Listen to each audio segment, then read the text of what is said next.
Umar bin Khattab sudah masyhur sebenarnya kisahnya ya. Beliau di zaman jahiliyah suka mabuk, suka berinteraksi semasa jahiliyah, ada wanita-wanita, judi, sembah berhala dan seterusnya. Tapi teman-teman sekalian, Umar bin Khattab ini orang yang sangat tegas. Pada saat dia sudah taubat kepada Allah Subhanahu wa taala, maka dia orang yang paling tegas terhadap orang kafir. Kemudian juga dia orang yang menjadi penyebab turunnya ayat khamr. Dia menjadi penyebab turunnya ayat tentang masalah ya, masalah hijab. Di antaranya misal, waktu ada 60 tawanan Badr ditawan oleh Nabi SAW. Waktu perang Badr tahun 2 Hijriah, Nabi SAW menang dengan para sahabat. Ada 60 tawanan Badr. Nabi SAW sempat musyawarah dengan beberapa sahabat. Kita apakan di 60 tawanan Badr ini? Ditanya Abu Bakar bilang, Rasulullah, kita kasihan, ini keluarga kita juga, biarin aja mereka kita bebasin, tunjukkan kepada orang kafir kalau kita itu baik. Kata Nabi SAW yang lain pendapatnya, ada yang satu mengatakan, ya Rasulullah, bebasin tapi mereka suruh bayar denda, tebus keluarganya, biar mereka tahu tidak boleh mengulangi lagi perbuatan ini. Masing-masing sahabat berputar di pendapat yang sama. Ternyata waktu Umar bin Khattab ditanya, apa kata Umar pada saat itu? Ya Rasulullah, datangkan orang terdekat dari mereka, 60 orang ini, dengan saya, sepupu saya kah, kerabat saya kah, datangkan, saya tebas lehernya. Ya Rasulullah, datangkan kerabat terdekatnya Abu Bakar, suruh Abu Bakar tebas lehernya. Datangkan kerabat terdekatnya si fulan, tebas lehernya. Semua dibunuh nih. Kata Nabi SAW, kenapa hai Umar? Umar sebutkan alasan, ya Rasulullah, 60 orang ini keluar dari Mekah, memang mau memerangi Islam. Kebetulan kita menang, kalau kita kalah kita sudah dibunuh sama mereka. Dan harus kita tunjukkan ketegasan kepada orang kafir yang seperti ini. Ini bukan orang kafir yang tinggal sekota dengan kita. Ini orang-orang kafir yang keluar ingin memerangi Islam. Maka Nabi SAW waktu itu lebih cenderung dengan pendapat sahabat yang lainnya. Umar tidak diterima pendapatnya. Subhanallah, besok paginya menjelang subuh, Umar adalah habis sholat malam, biasanya beliau ke masjid sebelum azan subuh, bertemu dengan Nabi SAW. Beliau menemukan Abu Bakar sama Nabi SAW sedang menangis. Maka kata Umar, ya Rasulullah, wahai Abu Bakar, apa yang membuat kalian menangis? Beritahukan kepada saya supaya saya ikut menangis. Karena beliau ingin, tidak mungkin dua orang ini menangis kecuali masalah berat. Kata Nabi SAW, wahai Umar, telah turun firman Allah menyetujui pendapat. Kalau bukan karena takdirnya Allah, kita semua akan dihukum kecuali Umar. Maka Umar menangis pada saat itu. Luar biasa ini. Ayat turun membenarkan perilakunya Umar. Padahal sebelum Islam teman-teman, dia selalu bersahabat dekat dengan Umar bin Amr bin Hisham, Abu Jahal. Abu Jahal punya budak-budak Islam. Itu Abu Jahal kalau siksa budaknya, Umar datang menyiksa mereka, memukul budak-budak Muslim itu, gitu kan?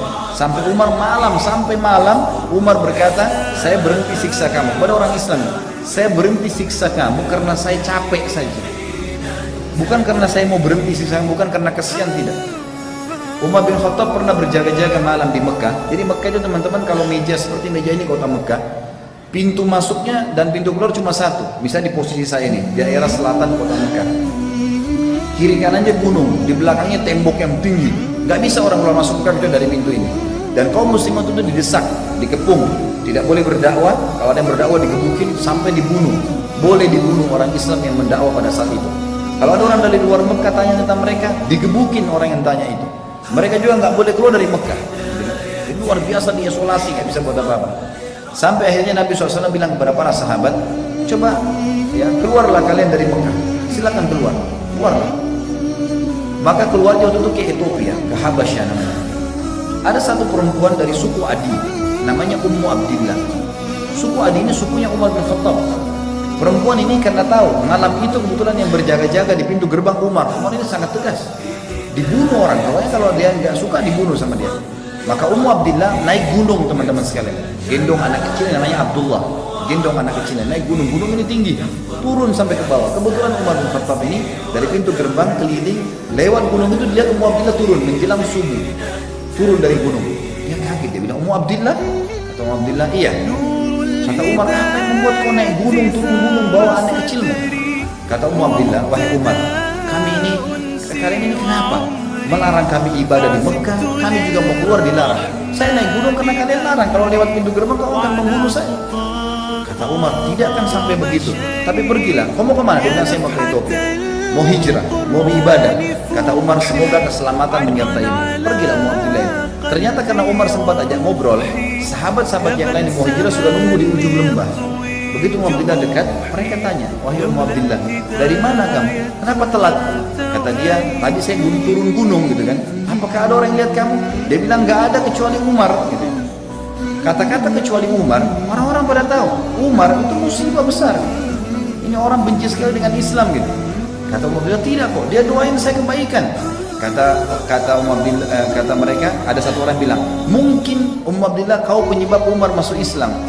Sahabat-sahabat serentak bilang, kalau Umar syahadat, juga pasti unta bisa syahadat. Jadi saking mustahilnya, nggak mungkin gitu. Dia masuk Islam itu mustahil. Apa yang terjadi teman-teman sekalian? Waktu Umar syahadat, dia masuk mau syahadat tersentuh hatinya baca ayat pertama sampai ayat 8 surah Thaha. Lalu dia masuk dengan baju perangnya, Nabi SAW pegang pundaknya disentak. Lalu dia turun ke bawah, duduk di lantai. Lalu kata Nabi, wahai Ibnu Khattab, belum tiba saatnya kau ucapkan syahadat, beriman kepada Allah dan Rasulnya. Umar diam. 2 kali Nabi SAW sentak pundaknya dengan kuat mengatakan, wahai Ibnu Khattab, belum tiba saatnya kau beriman kepada Allah dan Rasulnya. Sampai hanya Umar mengucapkan syahadat. Itu dia syahadat satu Darul Arqam, itu tempat dakwanya Nabi bertakbir sampai terdengar dekat Ka'bah. Waktu itu Umar bin Khattab dulu cerita dengan Nabi SAW, ya Rasulullah, Islam itu apa, dijelasin semua. Selesai belajar, baru berapa menit belajar, kata Umar pertama, ya Rasulullah, yang anda sampaikan ini benar, betul begitu? Dia bilang iya. Orang-orang Quraisy sembah berhala, salah kan? Salah. Kenapa kita di sini ya Rasulullah? Kita keluar perangi aja. Baru masuk Islam, dia sudah mau perangi orang-orang Quraisy. Nabi bilang belum saatnya, hai Umar. Lihat bagaimana orang yang taubat ya. Dia tahu dulu salah, sekarang ini sudah benar. Dia mempertahankan kebenaran. Padahal dulu buruk sekali. Benci Islam, sekarang perjuangkan Islam. Kata Umar, dia penasaran. Dia bilang sama orang-orang di situ, siapa di antara orang-orang Quraisy yang paling benci kalian, umat Islam, selain saya? Umar tahu dulu dia sangat benci dengan Islam. Kata para sahabat, temanmu Umar bin Amr bin Hisham, Abu Jahal. Umar pergi ke rumahnya, ketuk rumahnya. Wahai Abu Hakam, dipanggil Abu Hakam, diketuk rumahnya. Lalu dibuka.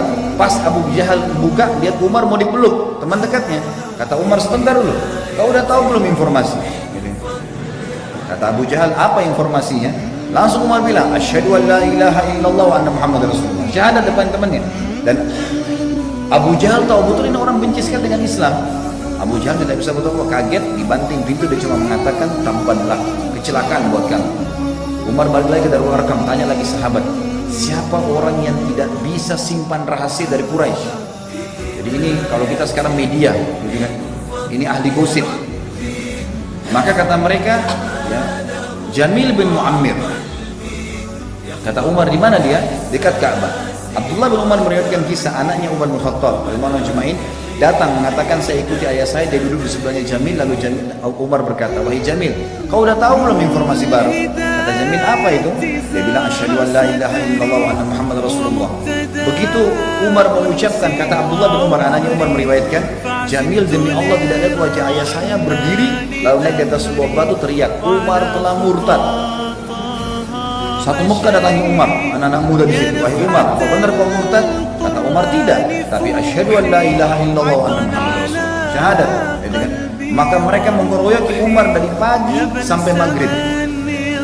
Pagi sampai malam dikeroyokin Umar, sampai Umar sudah capek, ditangkap satu orang tokohnya, didudukan di tanah, diduduk di dadanya, ditusuk matanya. Kata Umar, kalau kau tidak suruh mereka berhenti mengeroyoki saya akan butain matanya. Maka akhirnya orang ini mengatakan, hai lepasi Umar, karena Umar gila, dia akan butain mata saya. Dibebasin.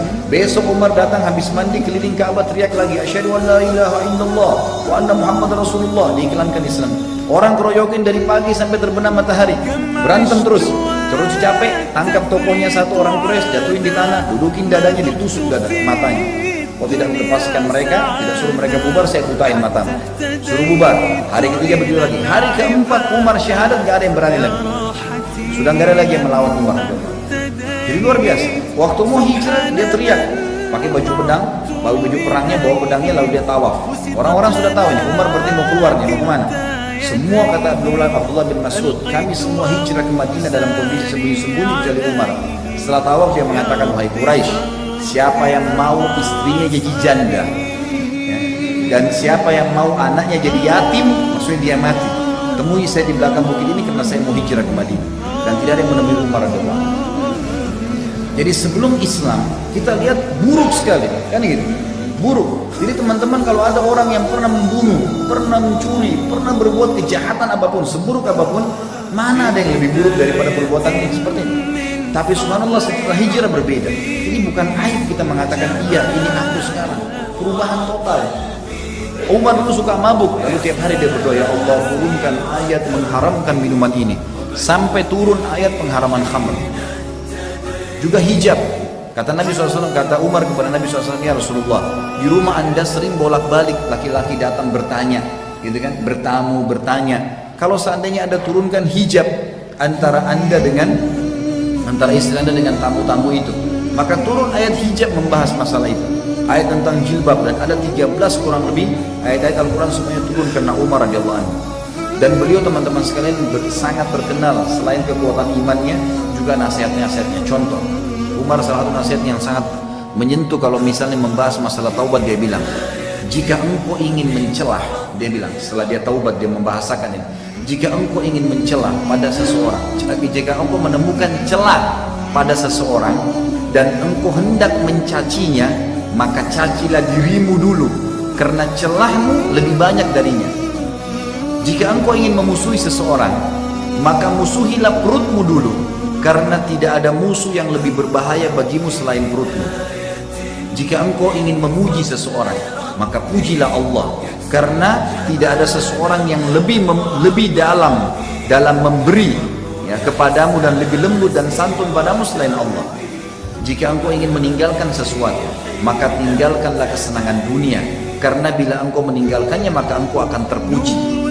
Bila engkau mau bersiap-siap untuk sesuatu, maka bersiap-siaplah untuk mati, karena jika engkau tidak bersiap untuk mati, engkau akan menderita, rugi dan juga penuh dengan penyesalan. Bila engkau ingin menuntut sesuatu, maka tuntutlah akhirat, karena engkau tidak akan memperolehnya kecuali engkau mengejarnya. Ini kurang lebih masuk Islamnya Umar dan bagaimana kiprahnya.